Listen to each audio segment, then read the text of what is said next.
Hello. Bonjour à tous. Je suis bien couverte parce qu'on pensait qu'il faisait bon, mais c'est pas le cas du tout. Donc, On a eu un voilà. magnifique soleil jusqu'au milieu d'après-midi. On se décide de partir en balade, c'est la grisaille. Oui, mais on est toujours un peu décalé. Allez, on est où là? Allez, une maquette de toiture de roseaux. Comment c'est Les toits de chaume. Donc on est dans le parc de la Brière Motière. C'est une région du grand parc de Brière, au port de Bréca. Voilà. On est non loin de Guérande, Saint-Liphard, Herbignac. Et puis par là, il y a la Baule, le Pouliguen. Donc on va vous faire une petite visite du port de Bréca, du petit village de Bréca, tout en toit de chaume, vraiment un endroit super sympa. On est arrivé hier, on est au calme, c'est tranquille. Très content d'être là. Et puis une petite visite pour découvrir. Elisabeth connaissait un peu, moi quasiment pas. Donc balade et découverte. Bye bye. Pour ceux qui nous rejoignent, pour ceux qui ne nous connaissent pas, rapide présentation.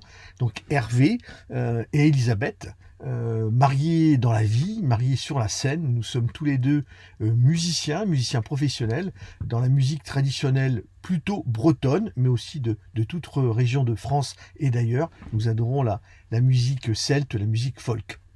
Nous avons pris la décision il y a maintenant presque 2 ans de quitter maison, quitter voiture, quitter métier traditionnel pour pouvoir parcourir la France et proposer notre musique. Donc nous avons construit par nous-mêmes notre fourgon Jimmy que vous allez découvrir sur cette chaîne. Et nous vivons maintenant depuis presque 1 an dans notre fourgon pour aller proposer notre musique là où les gens ont envie de nous entendre, ont envie de nous voir, que ce soit des particuliers, on adore les anniversaires, les fêtes entre amis, les mariages, mais ça peut aussi être dans les entreprises, dans les séminaires, dans les comités des fêtes, dans les municipalités, en déambulatoire, dans les rues, animer les marchés. Voilà. On a tout un panel de musique et bien entendu aussi du concert, puisque nous avons un spectacle qui s'appelle Voyage, qui dure 1h30, que nous pouvons venir vous proposer. Donc voilà, le but de cette chaîne, c'est de vous présenter nos musiques, nos voyages, nos plaisirs, un petit peu de notre vie. N'hésitez pas à partager ces vidéos, partager nos liens, de nous retrouver sur Instagram, sur YouTube, bien entendu sur Facebook. N'hésitez pas, si vous aimez ce que vous allez voir aujourd'hui, si vous aimez nos vidéos, à vous abonner, à mettre le petit pouce en l'air, et bien entendu, et surtout, n'hésitez pas à faire des commentaires à nos vidéos. Ça vient, comme on dit, chatouiller les algorithmes de YouTube, et c'est comme ça que ça marche, et c'est comme ça qu'on aura un peu plus de visibilité. Envoyez des commentaires, moi j'adore y répondre. Bon visionnage, à très vite.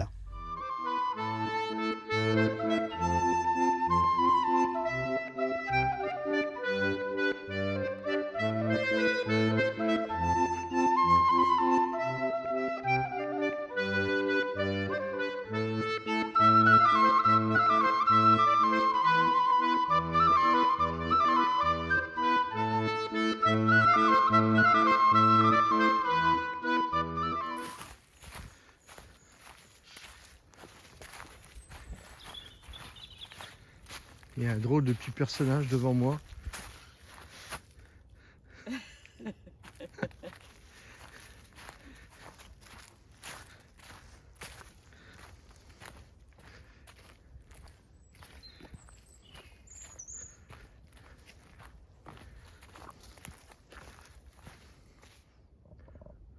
Donc le sentier de randonnée qu'on doit prendre, il est marqué fort peu praticable l'hiver.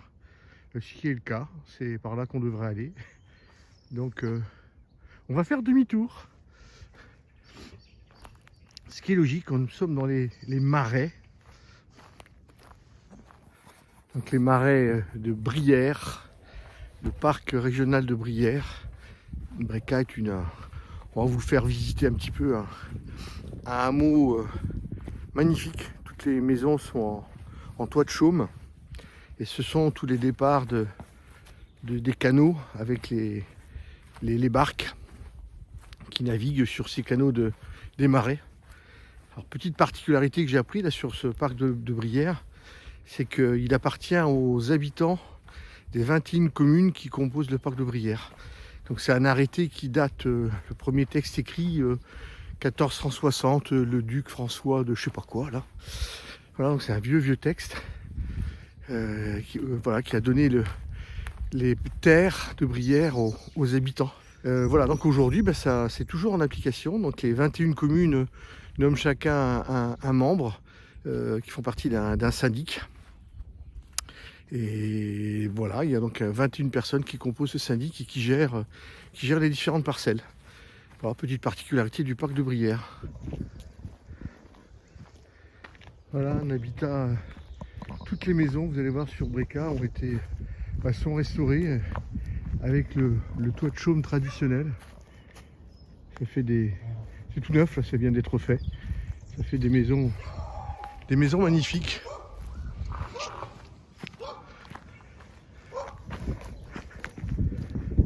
Voilà des vieilles chaumières qui ont été restaurées, retapées avec leur toiture. C'est assez superbe.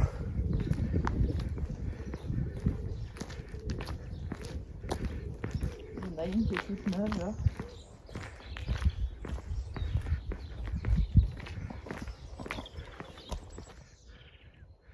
Alors, possibilité de visiter tout le parc en calèche et bien entendu, vous allez le voir après, en barque. Ce matin, quand on était là, il y a tout un groupe de lycéens qui est venu. Ils étaient une trentaine, ils sont partis sur plusieurs barques, poussés à la perche. Donc voilà un des départs des multiples canaux. Tout est très bien entretenu. Tous les canaux sont navigables. Et là, les barques, à l'origine beaucoup plus axées sur la pêche. Et maintenant, sur le tourisme, puisque vous avez des kilomètres et des kilomètres de canaux entretenus et navigables. Et bien entendu, les touristes viennent pour se balader et les locaux ont leur barque avec là des grandes comme celles qui sont parties ce matin avec les jeunes lycéens. Voilà, c'est là où, si j'avais pris le temps de me former à mon drone, je pourrais le faire voler pour vous montrer les canaux en hauteur. Et dans toutes ces avancées qui arrivent, on va parler du port de Bréca. Partout, ensuite, il y a des départs de barques.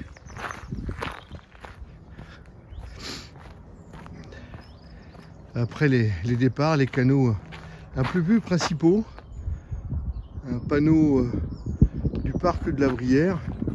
Je vais m'incliner un petit peu pour que vous les voyez un petit peu mieux. Donc coincé ici en bas là, donc Saint-Nazaire. Et tout en haut, on va rejoindre la Vilaine, que vous voyez là-bas. Voilà, vous voyez ces énormes étendues d'eau. Ce sont des marais. Et tout ça sont des canaux navigables. Donc les marais de Brière, c'est le deuxième plus grand marais humide de France après la Camargue. Voilà une autre zone du port de Bréca, le départ des barques de visite et de pêche. Alors si certaines barques sont dans l'eau, c'est pas qu'elles ont été percées, hein. C'est volontaire, c'est l'hiver, ils les mettent en eau pour que le bois ne sèche pas. Et ils les sortiront au moment de la navigation pour les faire ressécher et renaviguer. Voilà, c'est un moyen de conservation du bois pour éviter de le faire travailler, sécher et réhumidifier. Sauf certaines nouvelles qui sont en plastique. Donc là, on va arriver sur l'autoroute du port, l'accès principal où il y a le plus de barques. Là, il y a mon petit chaperon orange qui est au fond là-bas. Voilà, c'est l'accueil pour les promenades en barque ou en calèche sur le parking principal.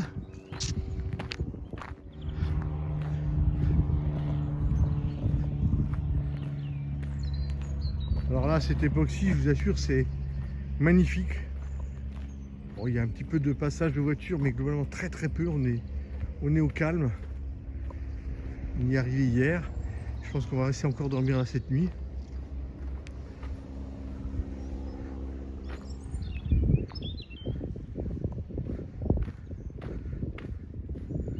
Voilà.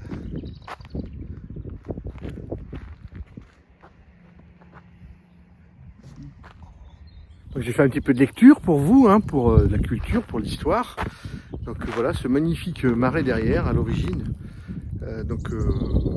C'était des habitants habitaient là. Leur seul moyen de locomotion dans les marais, c'était ces barques. Alors je dis pas de bêtises, ils appellent ça des blins. B-L-I-N.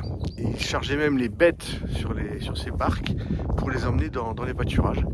Donc les gens qui habitaient là vivaient beaucoup de l'agriculture et de la tourbe. Et il y a eu une période aussi sur les parties un peu plus salées où il y a eu du marais salant mais qui n'est plus exploité aujourd'hui.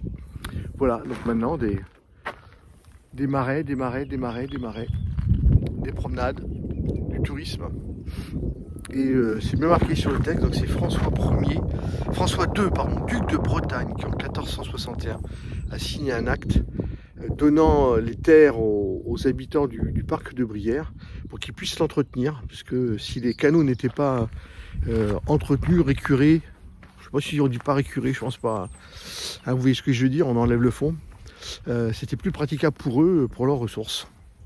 Donc comme ils en avaient l'entretien, on leur a donné la propriété de ces terres et ça continue aujourd'hui. Et je pense que c'est pour ça qu'on a un circuit magnifique qui est entretenu, qui est propre, des maisons qui sont toutes en toit de chaume, des habitants qui sont accueillants. Voilà, un site très très sympa. Petite maquette de montrer comment sont faits les toits de chaume. Une classique, j'ai envie de dire, charpente de bois, là, qui ne doit pas être comme ça dans les maisons, avec ces énormes couches de paille et de l'argile par-dessus. C'est pour ça que vous voyez de l'herbe qui pousse sur les toitures, parfois en finale. Voilà, c'est plutôt chouette. Toutes les maisons ici sont en toit de chaume.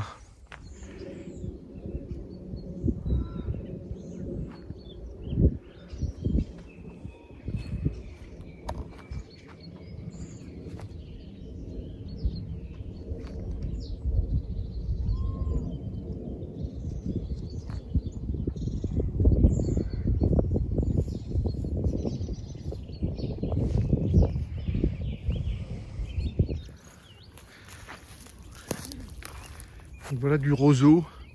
Alors pourquoi cette particularité des villages en toit de chaume dans le parc de la Brière, c'est qu'il y a énormément de roseaux qui y poussent. Et donc les habitants ramassent le roseau pour faire les toitures des maisons et ça va assez loin. Ils exportaient le roseau pour les toitures des maisons. Donc, vraiment impressionnant. Avec des gros travaux hydrauliques qui ont été faits sur ces canaux. Parce que de Bréca, on va jusqu'à Rosé, Saint-Joachim, on descend jusqu'à Trignac. Donc pour atteindre entre guillemets les ports de Saint-Nazaire, c'est navigable. Bon, peut-être qu'Elisabeth va m'emmener faire un tour en barque. Ah, c'est prêt là, l'embarcation. Bon, on y va. Allez, on est parti. Donc là on voit en même temps la perche. Il y a très très peu de fond. Hein. On les a vus travailler, ils poussent à la perche. D'ailleurs vous pouvez voir, il n'y a pas de moteur. Hein. Alors je pense qu'il doit y en avoir quelques-uns qui sortent quand ils sont pressés, mais pour le tourisme, il n'y a pas de moteur, on pousse ça. Terminé la promenade d'Ambreca et toutes ces belles maisons en chaume. Et puis là je tombe sur cette stèle, magnifique pour moi. François-Marie Moranton, le Rouge de Bréca. C'est un sonneur de Veuze local de Bréca qui a animé les noces et les mariages pendant 40 ans. C'était on va dire un musicien professionnel, agriculteur en même temps. Et il composait des chants, des scénettes sur les événements sur lesquels il était invité. Voilà, et donc habitant de Bréca, il y a une stèle en son honneur. Avec là cette pierre magnifique, vous voyez le dessin de la Veuse. Hein, donc à cette époque-là, la Veuse était plus traditionnelle comme instrument de musique dans la région de Brière. Hein, la bombarde et le biniou étaient plus sur la basse Bretagne. Et là, on a la Veuse. Voilà. Et ben, nous, on va tenter peut-être une promenade dans les marais. Et sinon, se rentrer au chaud dans Jimmy.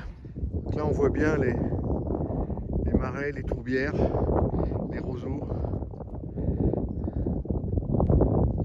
Petit habitant des marais que vous voyez bouger là-bas, au bout de mon doigt. Je dirais un ragondin.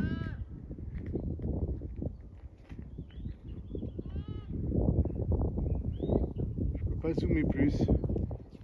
Ouais. Il y en a plein partout.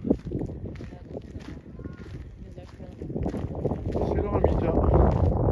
Donc les grosses taches sombres que l'on voit juste derrière aussi, ouais.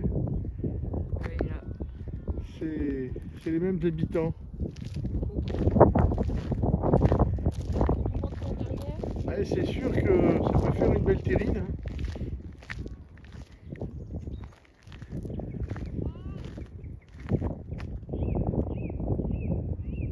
Salut l'ami. Il s'en contrefie genou, il est peinard, il se gratte.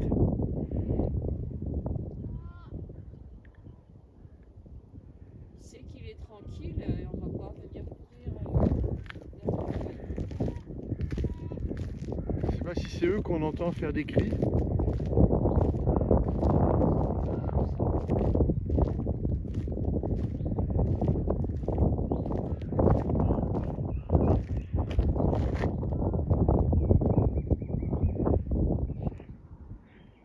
Donc l'été on a des chemins praticables, mais là on va être obligé de s'arrêter, de faire demi-tour.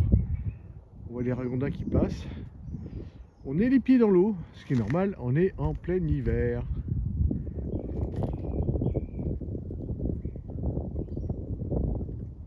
Quel calme, c'est magnifique.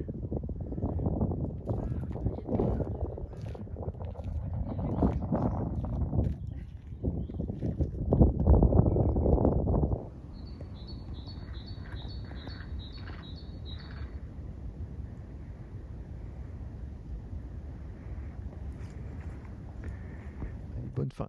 Ciao.